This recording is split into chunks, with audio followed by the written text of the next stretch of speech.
that's probably the one example that I can think of where a referee has interfered illegitimately and kind of made a bad mistake. But generally speaking, that is the distinct minority. That's one example, and that's 11 years ago. So there isn't, this season, there won't be a game where a referee has changed the game to such an extent that it's changed the end result. No, but fans will always feel like there is. And the problem is when you've got the media kind of wanting the people, the fans back, the coaches, the players, the people that the fans feel are on their side to join in this bashing of referees. It is bad form, like Rich says. I can totally get why players, why fans and coaches would do it, because it's deflection. It's deflection from poor game management or mistakes, or, as you say, trying to con the referee into ball steals versus loose carries and all that kind of stuff. But why Sky have got an interest in that, I have not a clue. We say it's a narrative, but what benefit does that have? That's the point, because the game's so small. It's not like the coverage is going to roll on from those bits of narrative. So why not celebrate the great bits of skill almost exclusively? Yeah. Or the harsh hits, the bad tackles, what have you. But let's not make the focus the man who makes the decision. Like they're trying to do in Australia, and the commentators are doing it very well. Yes. With the penalty situation, until the Cronulla Melbourne game at the weekend, which I think had 31 penalties, and that did cross then a line there where the commentators even and that were starting to say the referees have to do something about this. They can't just give 30-odd penalties and no sin bins in a game other than the sin bin for mouthing off. And which was the best bit of rugby league, by the way, this weekend. Bar none. Bar none. Anyway, go on. He looked so incredulous, didn't he, Cameron Smith, when he was giving his marching orders. Yeah. Even more confused than Luke Douglas was when he was sin bin for something that... But, yeah, so even that started to come in. But the predominant voice from the fans, from the media in Australia, other than the ex-coaches and ex-players, is the referees have got to pull this back. Even Wayne Bennett actually was...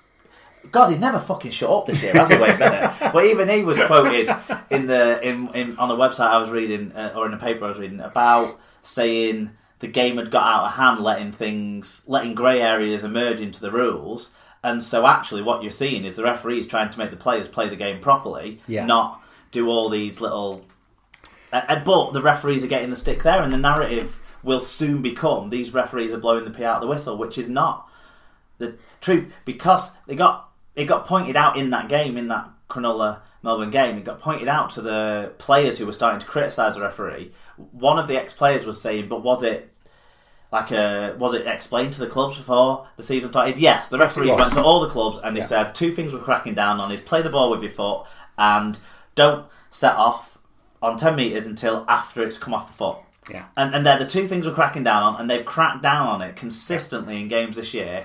And so the players and the clubs and the coaches should know, and they're still trying to take those minimal advantages that they've been able to get away with for so long, but the referees are saying no.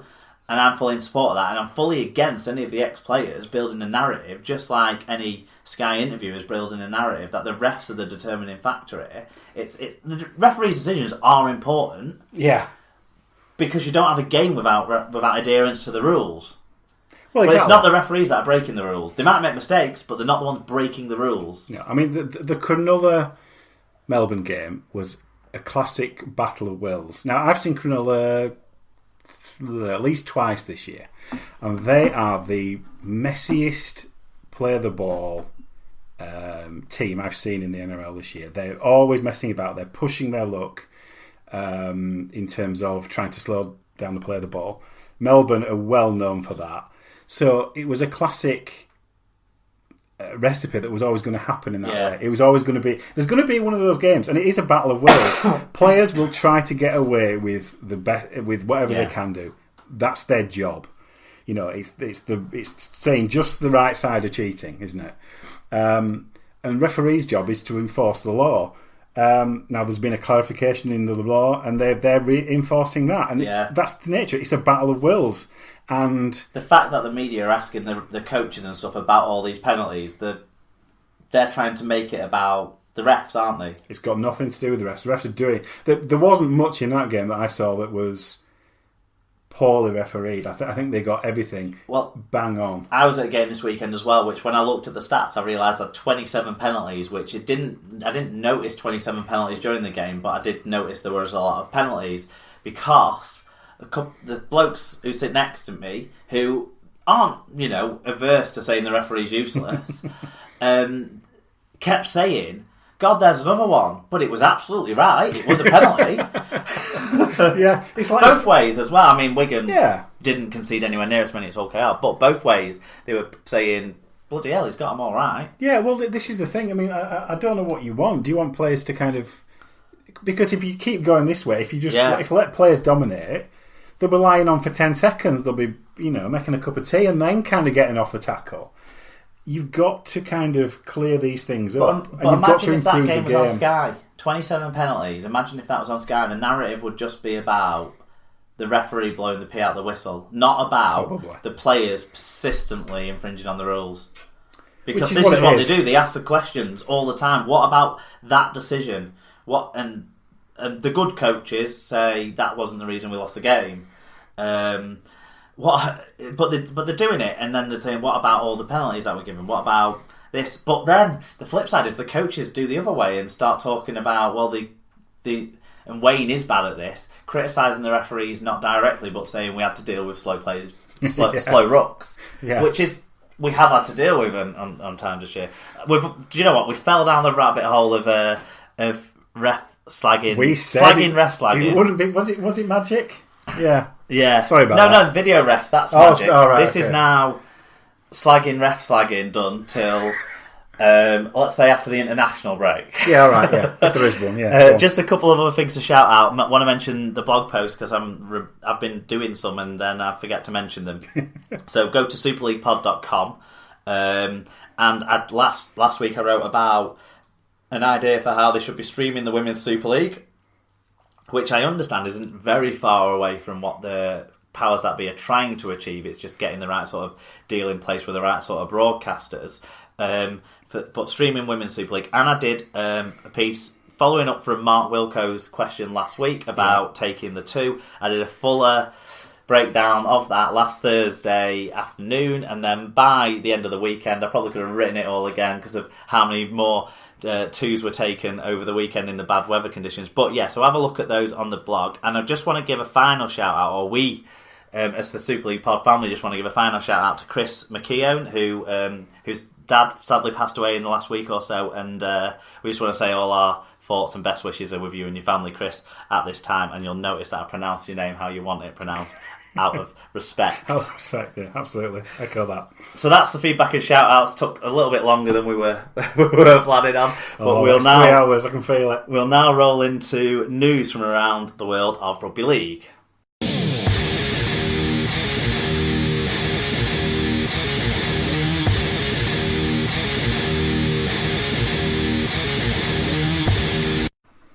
News now, sponsored by littlewarden.com. If you have a website, then visit littlewarden.com and see what they can do to help you. They can help you with boring things like domain expiration checks, link redirects, all of the sort of web stuff that they'll make simple for you. Little Warden, monitoring the tedious. And there's one main story that we're going to talk about first of all. I'll run through the story and then Alan can take us through a couple of bits of fan feedback. But the Huddersfield Giants sacked head coach Rick Stone after only 2 wins in their opening 7 games this season. The 51-year-old Australian was appointed at the John Smith Stadium in July 2016, helped them to a top 8 finish in 2017. However, when he left, Huddersfield were 11th in Super League with the worst defensive record in the league. Coach Chris Foreman has been placed in temporary charge for the 2 Easter games, at least. They were against Leeds and Catalans. Managing Director Richard Thewlis told the club website, "It is a very difficult call for any club to make in respect of the head coach, but the board felt that a change was needed and that the change should be made sooner rather than later, with much of the season still to run. Rick Stone is an outstanding man, character and coach, but the results simply haven't worked out as everyone would have wished for." Okay, so in terms of people that got in touch with us, so Paul Michael Craig said, "Feel sorry for Rick Stone as he's a great bloke, but I reckon his time was up. Hope we go after in order." So he's gone for Michael Maguire. Andrew Henderson. He's probably a bit busy. He's probably got his things lined up there. And Jason Demetriou, which I thought was an interesting one. Is he an assistant coach in the NRL at the moment? At Brisbane, yeah. Brisbane. He was coaching the one of the Queensland Cup sides. Right. And did quite well, I believe. So, yeah. So he's an interesting one, isn't it? History in the game in terms of in this country. That tends to be a traditional route, doesn't it? In terms of you getting if you're an assistant in the NRL, you might cut your teeth in a Super League job. Like the way like Holbrook has and people like that. I would say, from a Huddersfield point of view, Michael Maguire might sort a lot of things out, but I don't necessarily think he'll bring you a brand of rugby league that you're going to be completely thrilled by.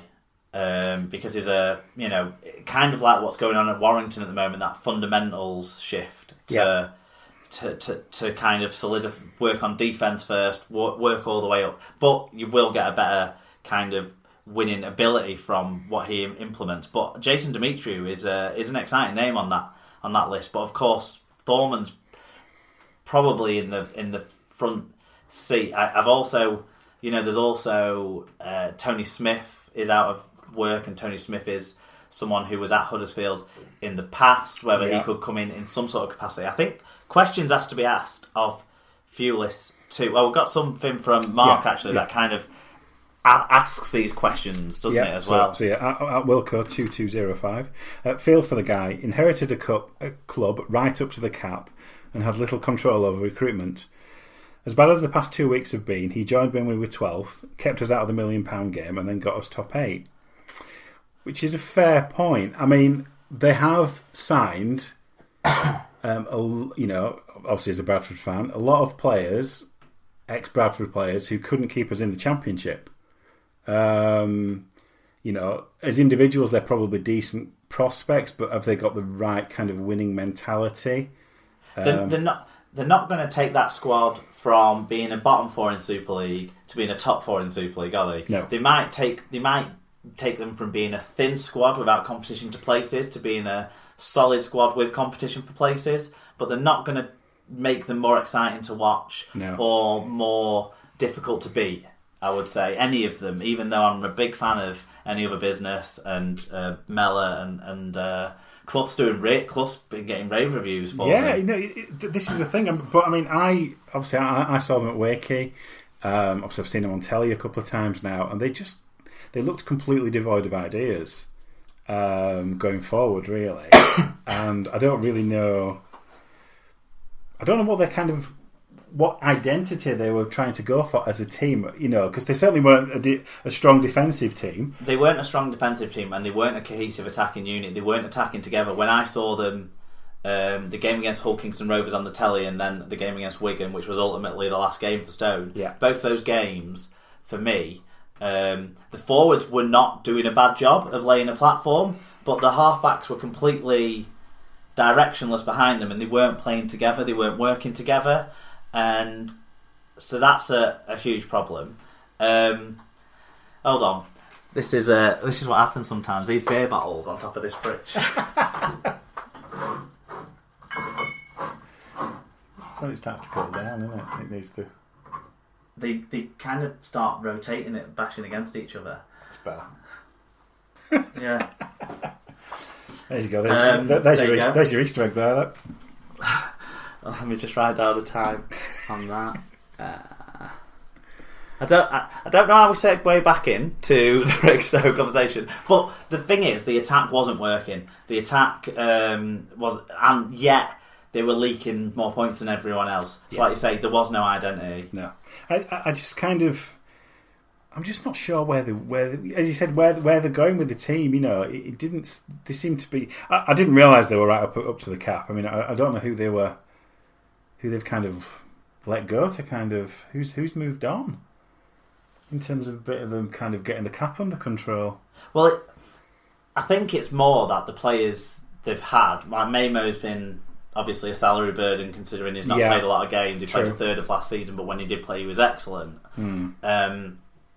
They'll have had to re-up at Ikahifo's deal, I would expect, and maybe Akumatai's, because I'm guessing they would have had interest from elsewhere. There's also Tom Simons, who's maybe been a questionable signing fitness wise. Not that